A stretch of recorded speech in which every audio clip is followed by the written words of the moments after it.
I'm Christine Frizzell. One day after we learned the details of a military operation in Venezuela and capture of its leader, top Trump administration officials are making the case it is in the best interest of the United States, while critics warn the opposite is true. With Venezuela's leader Nicolas Maduro on U.S. soil, the future of his country is for now in the hands of the United States, with oil at the center of the strategy. We're going to have our very large United States oil companies, the biggest anywhere in the world, go in, spend billions of dollars, fix the badly broken infrastructure. The president's team now making clear it's not just about energy and financial gain for the United States, but as a means to weaken U.S. adversaries. Why does China need their oil? Why does Russia need their oil? Why does Iran need their oil?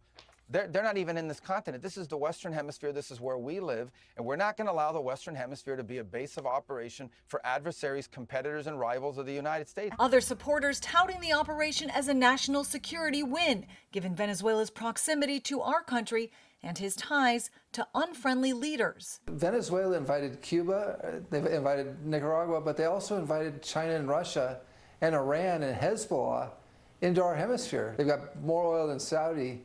That's going to drive down the price of Russian oil, and it's going to take money out of Putin's pocket to prosecute the war in Ukraine. As far as China, which has for years ignored sanctions on Venezuelan oil and was its top customer, President Trump suggested they'd be allowed to buy it still, but there may be conditions.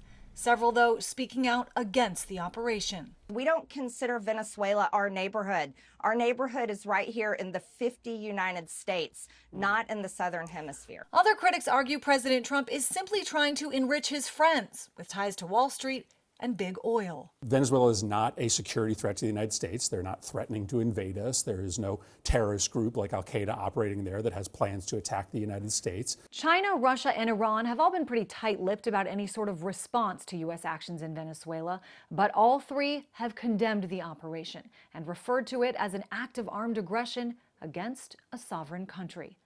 I'm Christine Frizzell reporting.